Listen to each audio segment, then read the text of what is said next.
سلام دوستان، تو این ویدیو قصد داریم نحوه اکتیو کردن ویندوز 10 رو به شما آموزش بدیم.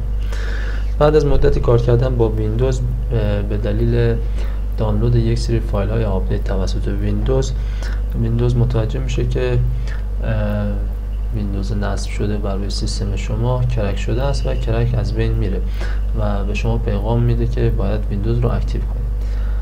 خیلی راحت میتونید این کار رو با دانلود فایل فعالساز از داخل اینترنت این کار رو انجام بدین و ویندوزتون رو مجددا اکتیو کنید.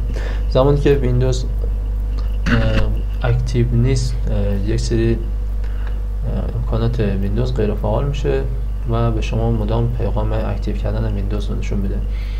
از جمله اینکه اگر در صفحه دسکتاپ خودتون کلیک راست کنید و پرسونالایز رو انتخاب کنید، میبینید که اینجا پیغام داده به شما که نیاز هست ویندوزتون رو قبل از اینکه پی سی خودتون رو پرسونالایز کنید اکتیو کنید و خیلی از گزینه‌های این قسمت غیر فعال است و شما به اونها دسترسی ندارید.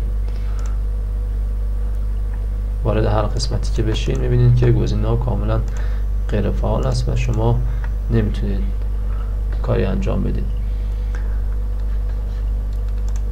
همینطور اگر وارد ستینگ ویندوز هم بشین میبینید که این پایین به شما پیغام داده که ویندوز شما نیاز به اکتیو کردن داره. با باز کردن مای کامپیوتر پراپرتیز که بگیرین، اینجا به شما پیغام داده که ویندوز اکتیو نیستش. خب میریم تا ویندوز رو اکتیو کنیم. یه مرورگر اینترنتی باز میکنیم.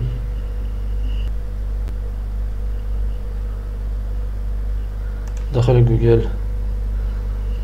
سرچ میکنیم فعالساز ویندوز 10. همونطور که میبینید سایت استاپ 98 یه فعالساز در اختیار شما میذاره. لینک دوم که کلیک کنید فعالساز ویندوز 10 رو میتونید به راحتی از سایت استاپ 98 دانلود کنید. یه فایل خیلی کوچیک با حجم 150 کیلوبایته که اونو دانلود میکنیم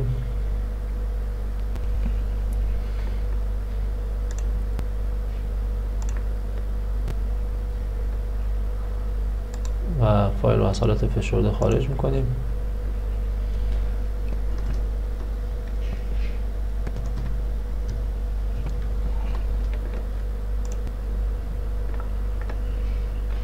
وارد پوشه فایل میشیم و همونطور که میبینید دو تا فایل اجرایی هست که یکی برای اکتیو کردن آفیس و یکی برای اکتیو کردن ویندوز است.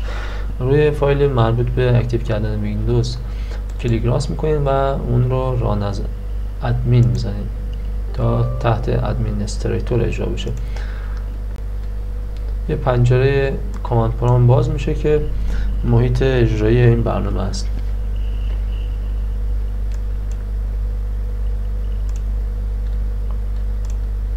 منتظر میمونیم تا برنامه کامل لود بشه. بله، خب گزینه یک ویندوز رو به صورت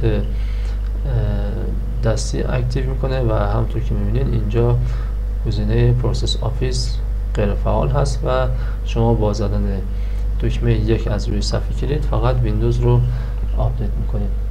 عدد یک رو از روی صفحه کلید میزنیم تا برنامه شروع به کار کنه.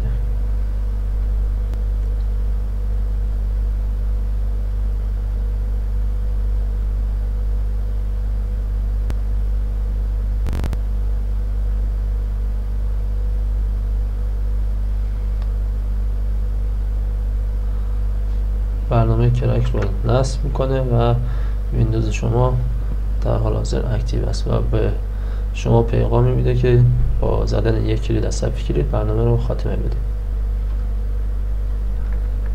برنامه رو میبندیم و چک میکنیم که ببینیم ویندوز ما اکتیو شده یا نه. پرسونالایز که بزنیم میبینیم پیغام اکتیو کردن ویندوز هست شده و تمام امکاناتی که اینجا هست باز شده و در اختیار شماست.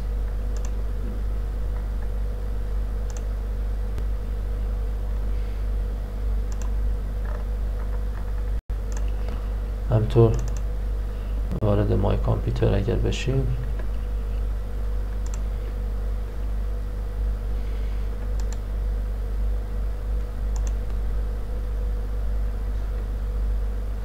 میبینید که Windows is activated و پروداکت آیدی برای شما نمایش میده. به همین حالتی شما ویندوز 10 خودتون رو میتونید کرک کنید. امیدوارم که این آموزش نیز برای شما مفید واقع شده باشه.